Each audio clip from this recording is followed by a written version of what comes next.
तो जैसे आप ये सिलेंडर आप बना लेते हो, आपको कुछ चीज़ें क्लियर हो जाना चाहिए कि सिलेंडर की रेडियस क्या होगी, रो, और सिलेंडर की कहाँ एग्जिस्ट कर रहा है आपका सिलेंडर का base, on the x Y plane. This is the base of the cylinder in x Y plane. अब ऐसा हम लोग कर क्यों रहे, बिकॉज हमको इस वायर के अराउंड निकालना है एक इलेक्ट्रिक फील्ड इंटेंसिटी। तो इस वायर के अराउंड जब आप निकालोगे ना, तो एक सिलेंडर ही बनेगा, या फिर एक थिन वायर क्या होता है, is a very very thin cylinder actually. एक वायर क्या है, is a very thin cylinder actually, है ना। सो इसका जो शेप बनेगी इसके अराउंड, ये सिलेंडर ही बनेगी। दैट्स वाई हम लोग सिलेंडर एज्यूम करके चलेंगे जिसकी हमने रेडियस मानी, दैट इज रो। ठीक है, इसको हमने रो एज्यूम किया। सिर्फ आप इसको इस तरह से एज्यूम कर लो, बाकी सिलेंडर की आपको ज़रूरत कहीं नहीं पड़ने वाली। सिर्फ बताने का तरीका है कि इस तरह से हम लोग उसको कैलकुलेट कर रहे हैं। और इस पॉइंट के कोऑर्डिनेट हमारे पास एक्स वाई जेड, और इस लाइन की डेंसिटी है, इसकी लाइन चार्ज डेंसिटी कितनी है हमारे पास, that is rho l. This is rho l. Okay, और इस डिफरेंशियल एलिमेंट के कोऑर्डिनेट्स हमारे पास कितने गिवन है, 0 0 z डैश, और p के कोऑर्डिनेट्स हमारे पास x y और z। ठीक है, अब because of this point a, इस लाइन चार्ज के पॉइंट a की वजह से यहाँ पर आपके पास एक एंगल कितना बन रहा है, अल्फा 1। डिफरेंशियल एलिमेंट की वजह से कितना एंगल बन रहा है, अल्फा, और b की वजह से एंगल कितना बन रहा है, दैट इज अल्फा 2। ठीक है, this is a point t, the point t is nothing but 0 0 z होगा, बिकॉज यू कैन सी ये आपके पास हाइट कितनी होगी, z, this height will be z।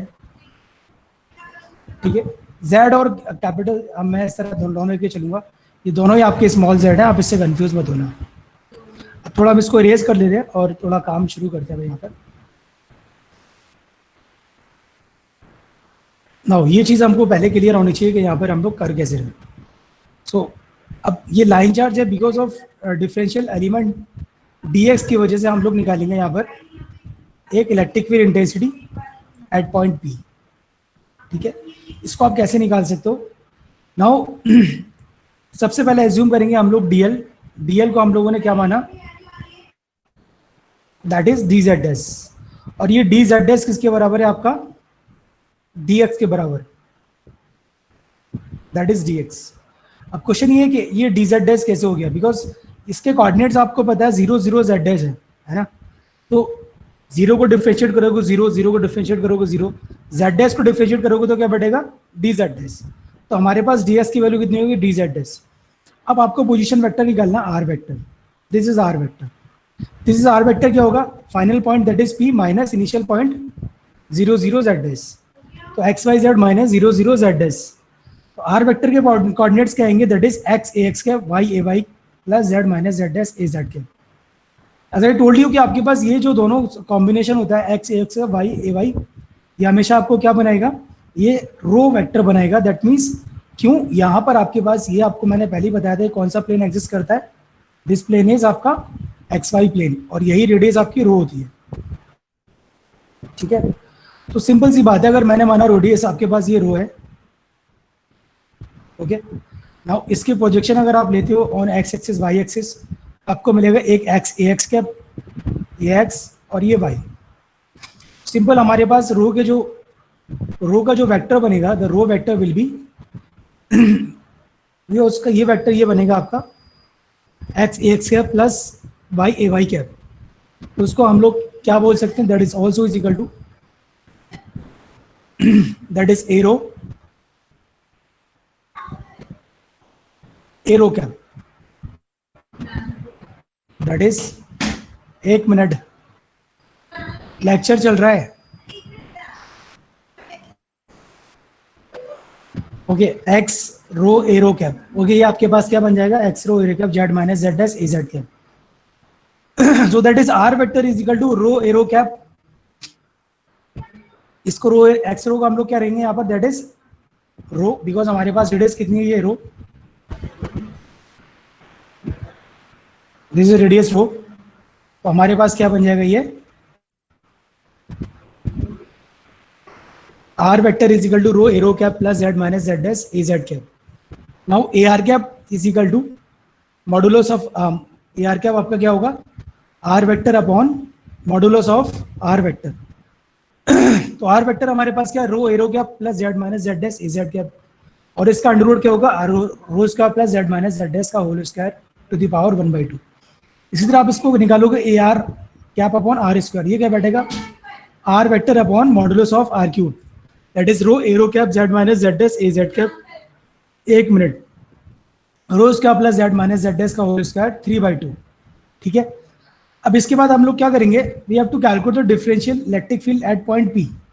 तो इसका फॉर्मूला हमारे पास सिंपल होगा, rho l d z 4πε0 modulus of r square A R cap.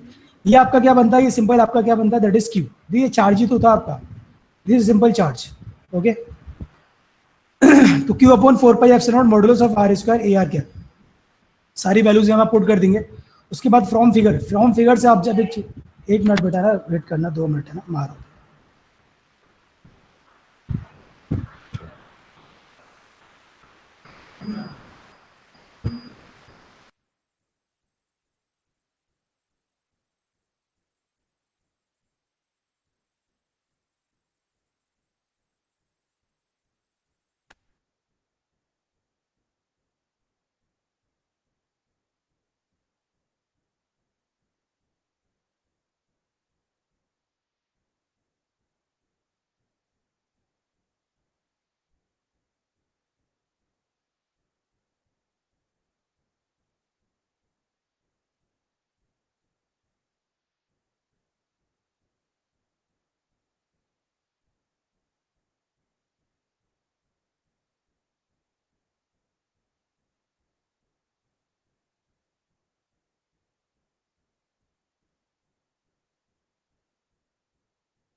Okay, so we have to start. This is d is equal to rho l dz upon 4πε modulus of r square A R cap. Okay, तो हमारे पास ये a are cap है, modulus of r square. हमने उठा के सारी values यहाँ पुट कर दी. We know the already value of a are cap और मॉडुलस ऑफ आर स्क्वायर. इसकी वैल्यू कितनी है, that is equal to rho arrow cap z minus z dash a Z cap divided by r rho square plus z minus z dash का whole square to the power 3/2 into d Z dash. D Z dash हमारे पास क्या बन जाएगा, that is nothing but the d z. अब d z को आपने क्या रखा, बिकॉज हम लोग किस एरिया का वॉल्यूम, किस लेंथ का वॉल्यूम मतलब चार्ज दे रहे हैं, ओनली डीएस का. तो हमारे पास ये डी जेड डैश ही है एक्चुअली, है ना. तो डी जेड डैश का हमारे पास जो चार्ज है वो ही हमको लेना है. तो इसका चार्ज कितना होगा, rho L into d Z dash. तो रो एल आपका ये आ गया और डी जेड डैश आपका यहाँ आ गया. अब आगे बढ़ते हैं हम लोग. तो फ्रॉम फिगर्स हमारे पास क्या है, r is equal to rho square plus z minus z dash का होल स्क्वायर 3/2. ये इक्वेशन ये ऑलरेडी हम निकाल चुके हैं आर की वैल्यू. अब एक चीज यहाँ से देखो, ये आपका जेड माइनस जेड डैश क्या बनेगा. तो फ्रॉम फिगर आप सबसे पहले पहुंचो और इस फिगर को थोड़ा क्लियर करते हैं हम लोग. फटाफट यहाँ से वैल्यू कैलकुलेट करना शुरू करते हैं. Now you see here you can see the this is point. Suppose मैंने इस पॉइंट को नाम दिया एम, दिस पॉइंट एम. अगर मैं आपसे बोलता हूँ you have to find out the value of M T, तो एम टी क्या होगा आपके पास, this m T is equal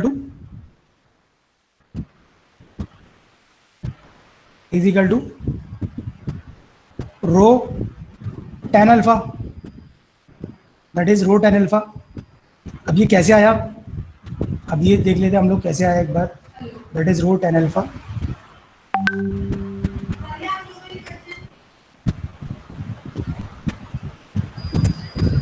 okay, that is rho ten alpha. M T is equal to rho ten alpha. अब ये आपके पास आ गया M T. अब ये एम टी आया कैसे, rho ten alpha. You know this angle is alpha, तो tan alpha आपका क्या होगा, tan alpha is equal to M t upon rho. तो m T is equal to rho ten alpha. अच्छा, अब एम टी की वैल्यू कितनी है? M T is also is equal to z minus z dash, that is equal to z minus z dash. Z minus z dash is equal to M T is equal to rho ten alpha. तो हम लोग उठाकर सीधे value यहाँ put कर देंगे Z minus z dash की, rho square tan square alpha बैठेगा, तो 1 plus tan square alpha that is equal to sec square alpha. तो फाइनली एक्सप्रेशन आपका बाहर कितना आएगा? Rho cube sec cube alpha. Finally you know the value of z dash. अब z dash की value आपको निकालना है in terms of OT minus rho ten alpha. Already आप लोग कैलकुलेट कर चुके हो m t, you know the value of M T that is rho ten alpha. If you want to find out the value of z dash, तो हम लोग z dash कैसे निकाल सकते हैं? वी नो द वैल्यू, अगर suppose हमारे पास ये टर्म्स ओटी है, दिस इज ओटी,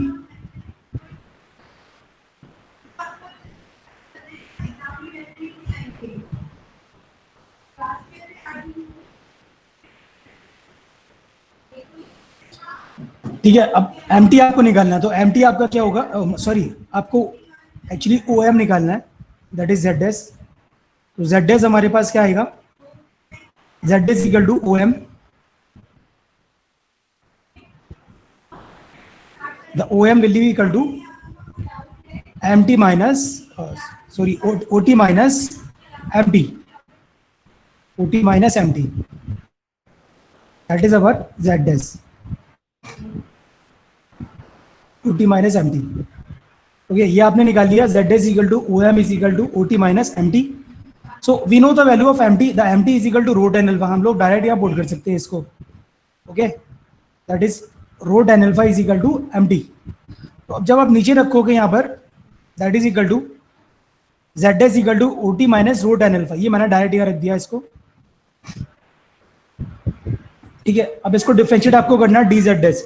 तो डी जेड डैश आप डिफरेंशिएट करोगे, O T is a constant term, O T आपका कॉन्स्टेंट है, दैट इज, ये तो चेंज होने वाला नहीं है। तो आपके पास क्या वो d z is equal to minus rho sec square alpha. We know the value of d Z dash rho minus sec square alpha, और z minus z dash is equal to rho ten alpha. तो ये values उठा के हम सीधे expression में रखेंगे, you will see our expression will be reduce in this form, rho sec square alpha cos alpha a rho cap sine alpha az cap d alpha. Okay, now for an infinity long wire, अगर wire आपका बहुत ज्यादा long है, तो alpha one और alpha two की जो values होंगी, अब हम इसको इंटीग्रेट कहाँ से कहाँ तक करेंगे, हमने पहले ये बताया नहीं। हम इसको इंटीग्रेट करेंगे from alpha one to alpha two. Why? Because we are having only ten alpha, now we are having in the limits of in terms of alpha. So this is lower limit, this is final limit, ठीक है। तो alpha one to alpha two हम लोग जाएंगे,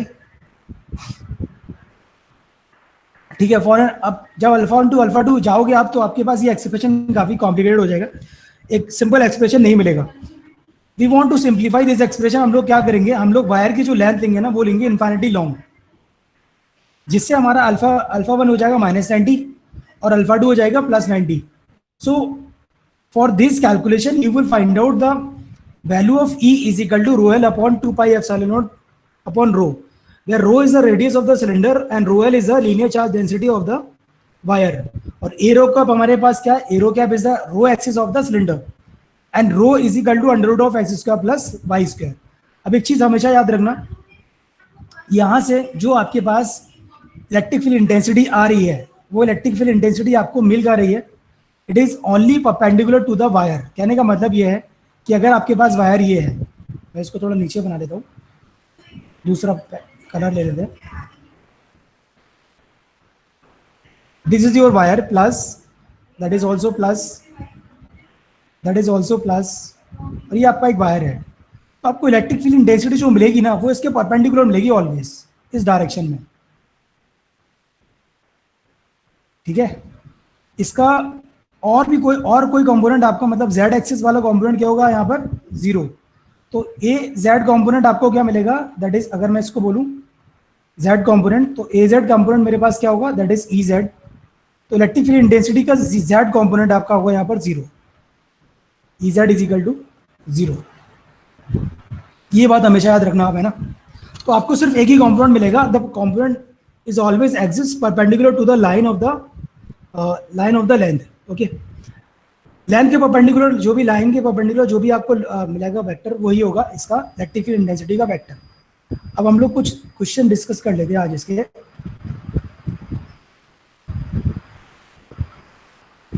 सी uniform line charge infinite, एक minute,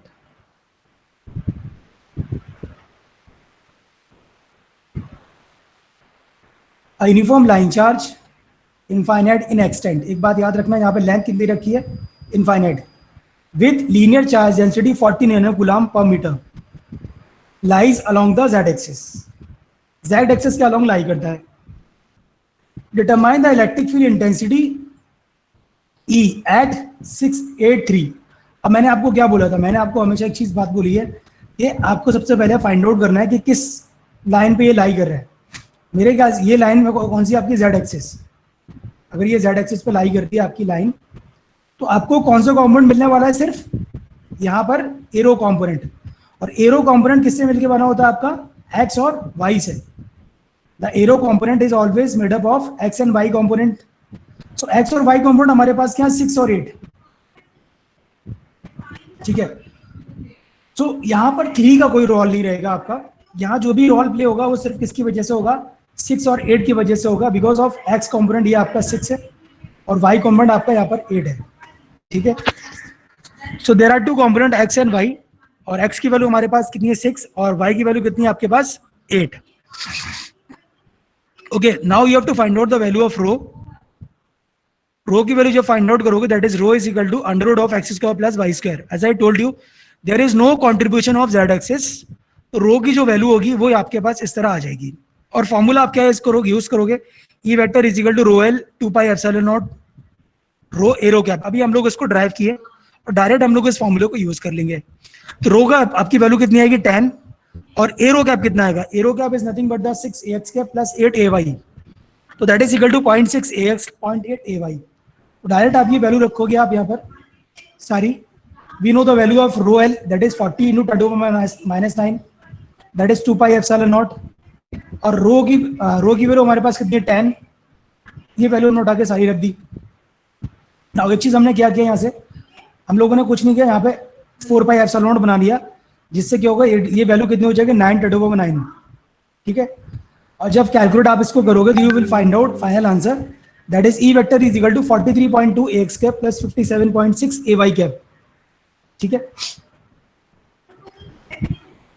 that is the final answer. और इसकी unit कितनी होगी, वोल्ट पर मीटर। यूनिट हमेशा आपको फाइनली लिखनी होगी यहाँ पर। सर एक बार बताना सर। ओके, मैं दोबारा रिपीट कर देता हूँ कैसे करना है इसको।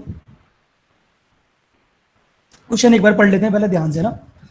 एक यूनिफॉर्म लाइन चार्ज है, इनफाइनाइट इन एक्सटेंट, लेंथ उसकी इनफाइनाइट दे रखी है, इलेक्ट्रिक फील्ड मतलब लीनियर चार्ज डेंसिटी कितनी दे रखी है 40 nano coulomb per metre, lies along the Z axis. Question पूरा यही है जो आपने भी ड्राइवेशन किया है, ये आपका ड्राइवेशन आया, पूरा का पूरा क्वेश्चन यही है। सिर्फ आपको याद ये रखना है कि यहाँ पर जो आएगा आपका एरो कैप आएगा, और एरो कैप या रो किससे मिलकर बना होगा आपका under root of X square plus Y square से बस। तो सिंपल सी बात ये है कि यहाँ पर आप जो रो निकालोगे, the rho will be under root of X square plus Y square. Now a rho cap आपके पास क्या होगा,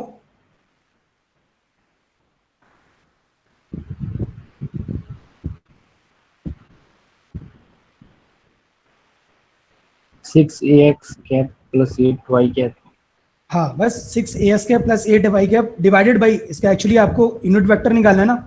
तो यूनिट वेक्टर क्या होता है, vector upon modulus of vector. तो वेक्टर हमारे पास क्या है 6 ax cap plus 8 ay under root of 6 square plus 8 square. 6 कहाँ से आया, इसका स्क्वायर, 8 कहाँ से आया, इसका स्क्वायर। तो बस vector R upon modulus of R होता है ना। यहाँ पर क्या रखोगे आप, जो भी आपका वेक्टर निकला दैट इज 6 ax के प्लस 8 ay, और इसके कंपोनेंट से आप इसको डिवाइड कर दोगे स्क्वायर करके, इससे यूनिट वेक्टर आपका आ जाएगा। ये हम लोग बेसिक क्लास में पढ़ चुके हैं पहले ही।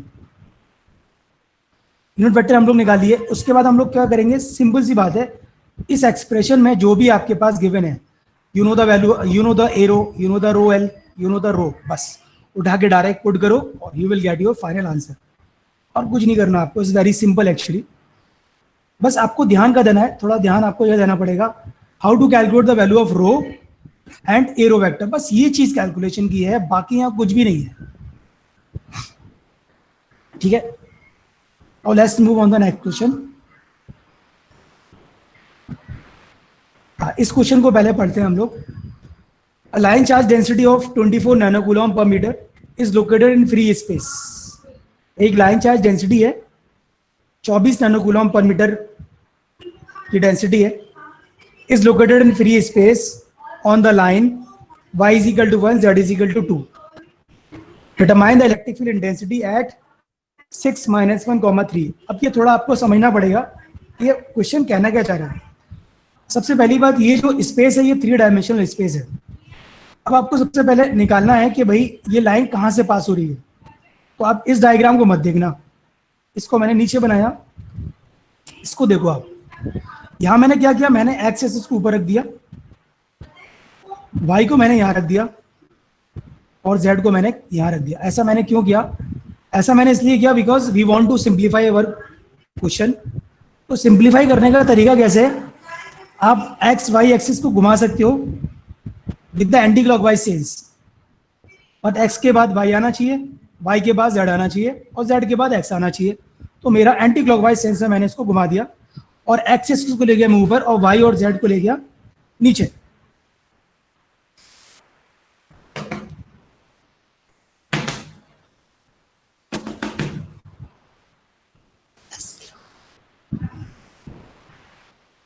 ओके तो इस तरह से हम लोग इसको इस तरह कर लेंगे जिससे हमारा क्वेश्चन इजी हो जाएगा.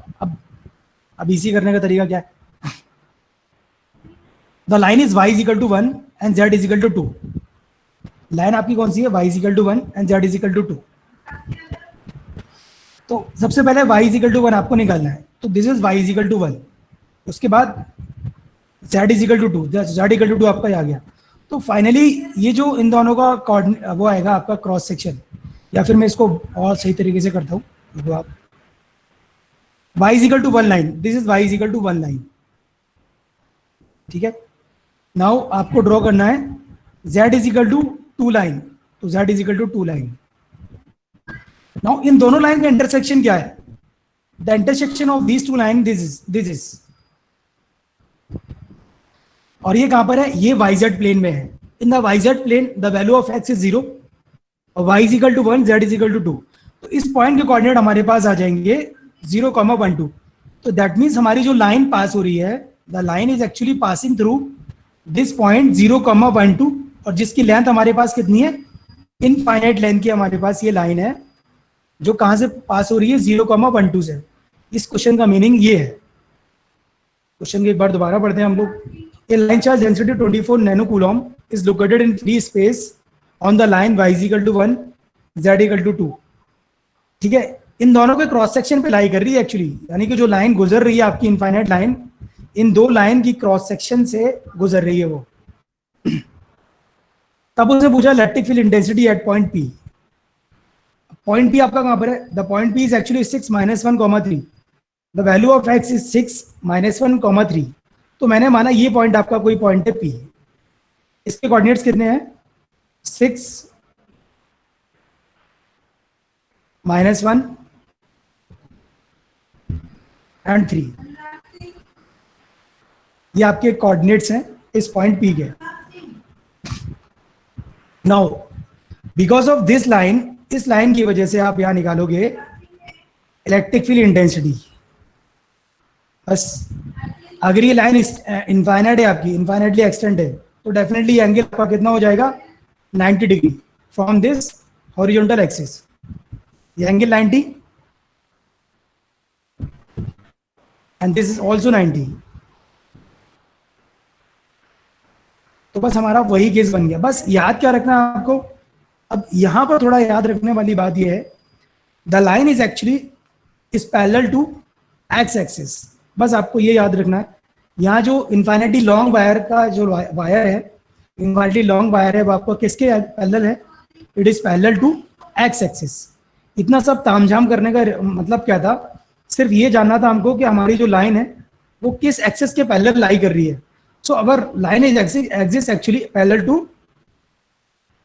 X axis. तो अगर ये लाइन आपकी पैरेलल टू एक्स एक्सिस है तो बस एक्सिस के पैरेलल कोई भी कंपोनेंट एग्जिस्ट नहीं करेगा इलेक्ट्रिक फील्ड इंटेंसिटी. बस there is no component of electric field intensity along the X axis. So यहां पर जो रो आप निकालोगे, सबसे पहले तो मैं एक्स जीरो करता हूं, तो यहाँ जो इलेक्ट्रिक फील्ड इंटेंसिटी कंपोनेंट होगा वो कहाँ होगा, सिर्फ वाई और जेड एक्सिस में, ई वाई और E Z.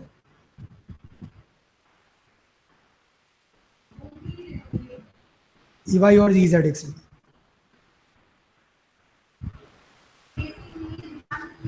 That is not equal to zero.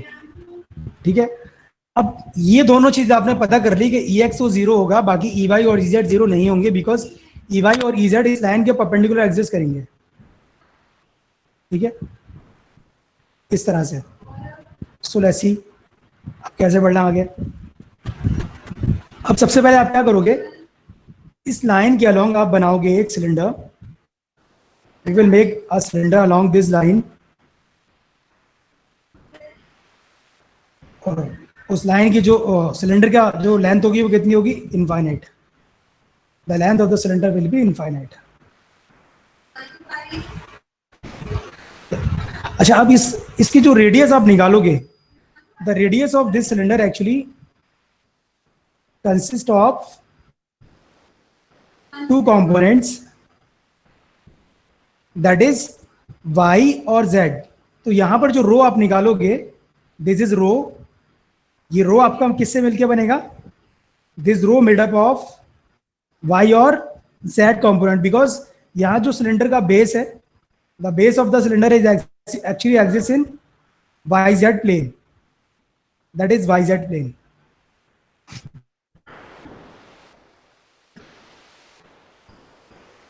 तो yz प्लेन में एग्जिस्ट कर रहा है, तो इसके लिए रो आप जो निकालोगे, रो आप निकालोगे किससे, y और z एक्सिस से। बस इतना याद रखना था इस क्वेश्चन के लिए, बाकी कुछ नहीं है इसमें याद करने का, क्वेश्चन आपका हो चुका है।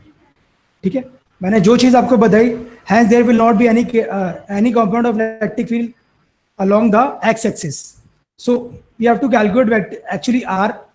तो आर आप जब निकालोगे, तो आर कैसे निकालोगे आप, the R will be of this point and इसके बीच की डिस्टेंस होगी आर। ठीक है, this R is equal to, final point है मेरा 6 - 3 और इनिशियल पॉइंट है 0,12। मैं थोड़ा इसको इरेज कर देता हूं। Our final point is actually this 6 - 1,3. The final point is 6 - 1,3 and the initial point is 0,12. So R आप कैसे निकालोगे, this R is nothing but the final minus initial. तो बस फाइनल माइनस इनिशियल करके आप निकालोगे, और वाई जेड कॉम्पोनेंट यहाँ रोल प्ले करने वाले हैं। तो वाई इसका कितना है, -1 फाइनल का, और जेड कितना है 3, इसका वाई कितना है 1, और इसका जेड कितना है 2। तो आर की वैल्यू आपके पास क्या आ जाएगी, आर इजिकल टू -1 का होल स्क्वायर प्लस 3 - 2 का स्क्वायर, दैट इज √5। बस rho equal to R, rho equal to R रखो आप, और उसके बाद ई वेक्टर आप निकाल लो। बाकी सब हमारे पास आ चुका है। एरो कैप निकालना है आपको, you know the R vector, -1 A Y cap, 3 - 2 A Z cap.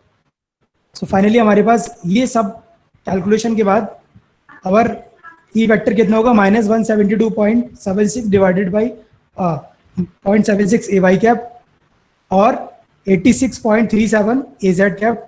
Unit कितनी होगी, वोल्ट पर मीटर। ठीक है, सो that is all about this question.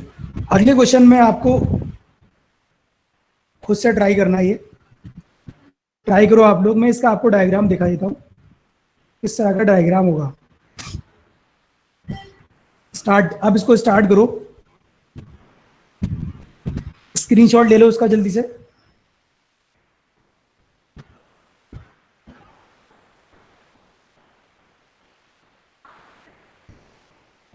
Lecture है, क्या हुआ, क्या हो गया,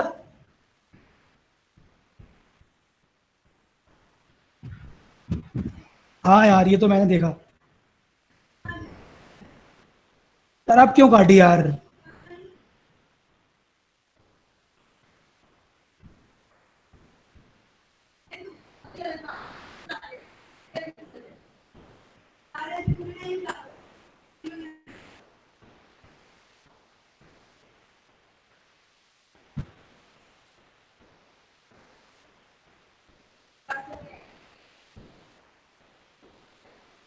क्या है?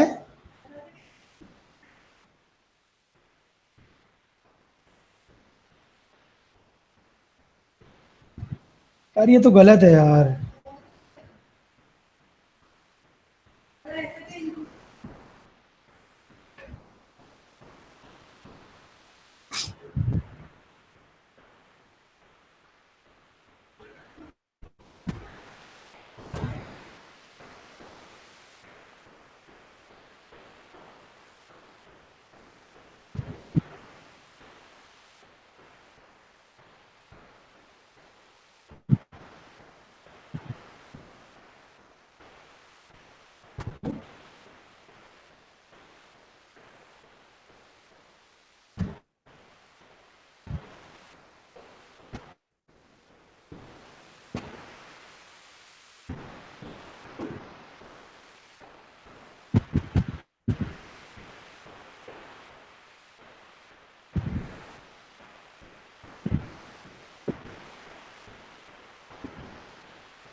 सर आंसर क्या था? Okay, let me show you the answer. The answer is 86.5 ax cap minus 17.3 ay cap. आपको निकालना क्या है? आपको सिर्फ निकालना है ये पॉइंट। उसने बोला क्या है? x minus 3 and y is equal to 4.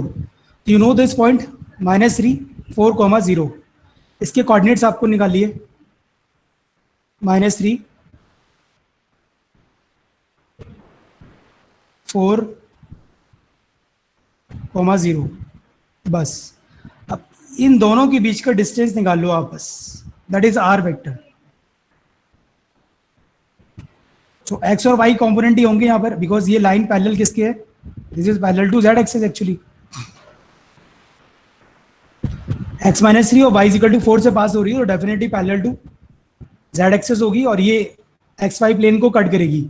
X Y plane के perpendicular, that means parallel to Z axis. So 2 minus 3 या 2 प्लस 3 5 और 3 माइनस 4 1।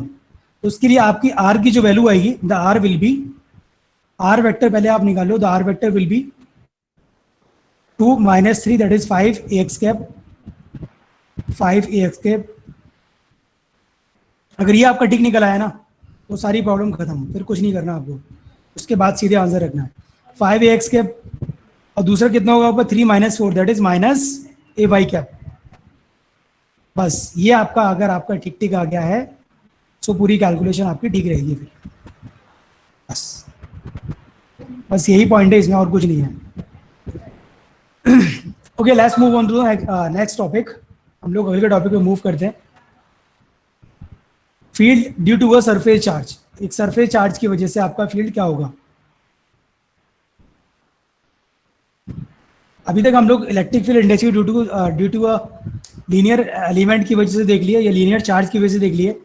अब हम लोग क्या करेंगे, हम लोग इस चार्ज को ओवर द सरफेस डिस्ट्रीब्यूट कर देते हैं। तो ओवर द सरफेस आप डिस्ट्रीब्यूट जब कर रहे हो तो आपने छोटे छोटे यहाँ पहले सरफेसेस मान लिए, ये आपका S1 है, ये आपका S2 है। ये बहुत छोटे सरफेस हैं जिनकी जो अप्रोक्सीमेटली एक पॉइंट के बराबर है। इनका एरिया टेंस टू 0 है। तो इनके कोऑर्डिनेट्स हमने माने रो फाई 0 S1 के। अच्छा, एक चीज याद रखो, जब आप S1 की वजह से P पर इलेक्ट्रिक फील्ड इंटेंसिटी निकालोगे तो इसका कंपोनेंट आपको कुछ इस तरह मिलेगा। अब इस कंपोनेंट को आप दो पार्ट में डिवाइड कर सकते हो।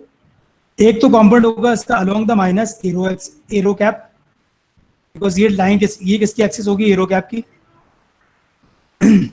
और दूसरा कंपोनेंट आपका किसका होगा, along the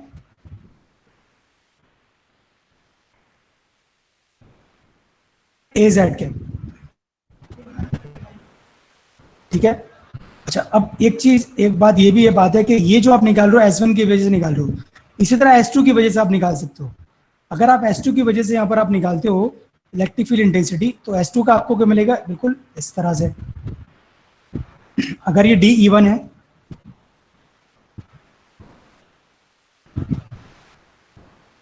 so it will B DE2।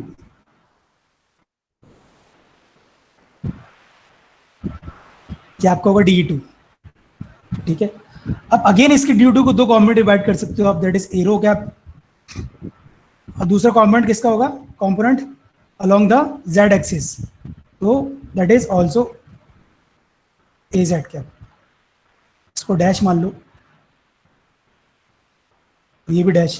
तो यू विल सी कि आपके पास यहाँ जो एरो कंपोनेंट होंगे ना, वो आपस में एक दूसरे को कैंसिल आउट करेंगे।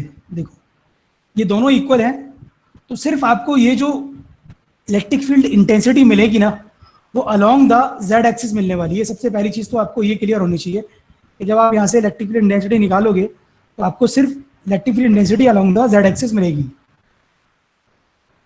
ठीक है। तो अब कैसे निकालना है आपको, तो सरफेस 1 और 2 की वजह से हम लोगों ने माना, तो आप ई वेक्टर किसी का भी कैसे निकाल सकते हो, आप डिफरेंशियल इलेक्ट्रिक फील्ड निकालो, उसको इंटीग्रेट कर दो ओवर द सरफेस, तो आपके पास इस तरह का एक्सप्रेशन बनेगा, this is rho S D S upon are square A R cap. बस ये चीज़ आपको निकालना है। अब यहाँ पर आपको निकालना क्या क्या है, you know the value of rho S तो आपको ऑलरेडी गिवन होगा। You have to find out D S, E R cap और आर स्क्वायर। बस ये तीन चीज़ें आपको निकालनी है। इन तीन चीज़ों को निकाल के आपको यहाँ पर पुट कर देना है, और you will know your final expression for the electric field intensity. So AR cap is unit vector along the Z direction along the direction of R vector. Now the differential electric field intensity due to the element surface 1. सबसे पहले हम लोग क्या करेंगे, element surface 1 की वजह से DE1 की वजह से हम लोग निकालेंगे electric field intensity DQ upon 4πε0 AR cap upon R square. ठीक है। और इसी को हम पहले जनरलाइज कर देंगे सेकंड सरफेस के लिए। तो जब आर वेक्टर आप निकालोगे इसका, तो आर वेक्टर क्या होगा, दैट इज, कैसे निकालोगे R vector, the R vector will be, this is are vector. तो वी नो दिस कोऑर्डिनेट्स, ये कोऑर्डिनेट कितना आपके रो फाई 0। सो फाई यहाँ कॉन्ट्रीब्यूट करेगा नहीं, सिर्फ रो और 0 कॉन्ट्रीब्यूट करेंगे आर वेक्टर की कैलकुलेशन में, because phi is an angle, तो फाई कॉन्ट्रीब्यूट नहीं करेगा। तो जब आर वेक्टर आप निकालोगे तो rho minus 0 minus rho, because final हमारे पास 0 है, इनिशियल हमारे पास रो है, तो 0 माइनस रो, या फाइनल क्या है H, और इनिशियल कितना 0, तो that is minus rho arrow cap plus H A Z cap. तो mod of R is equal to mod of R, that is under root of rho square plus H square. So you will see कि आपके पास D Q, आपके पास क्या होगा, rho S D S. अब what is the area? D S area is nothing but the rho D phi D rho. अब ये आपने कैसे निकाला, लेट्स सी. अब इसको आप कैसे फाइंड आउट करोगे? इसके लिए थोड़ी आपको थोड़ी मैथमेटिक्स यहाँ करनी पड़ेगी.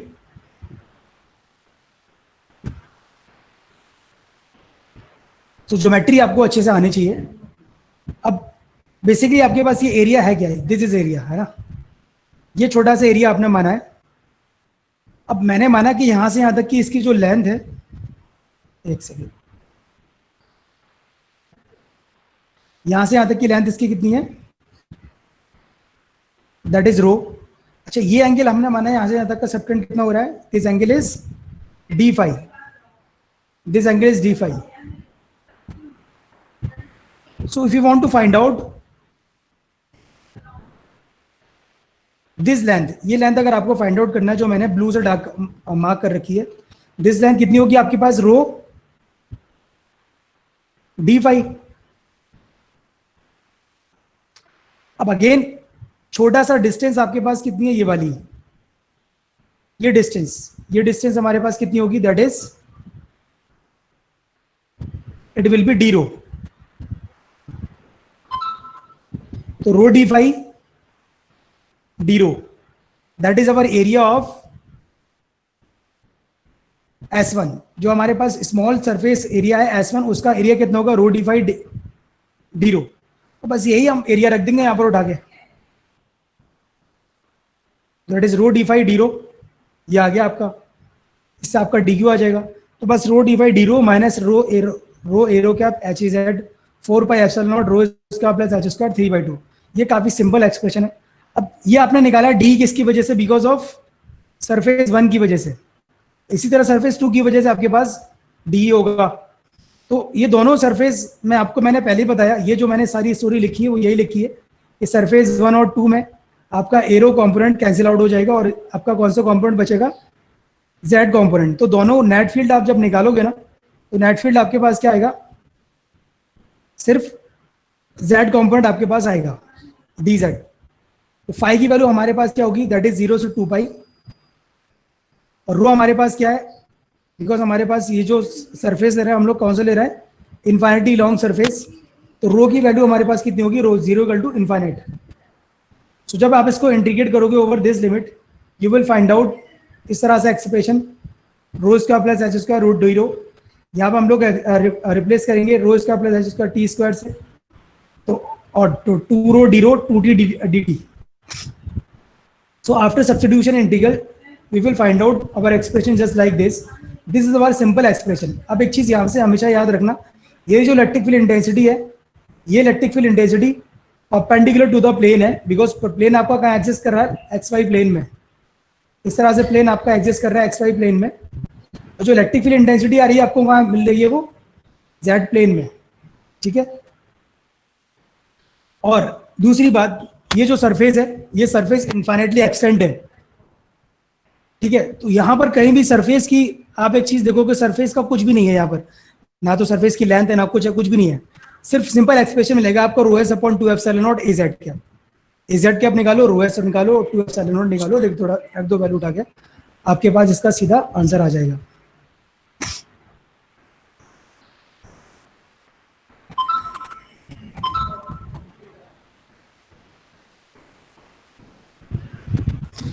और फटाफट मुझे अटेंडेंस एक दे दो आप एक बार, है ना.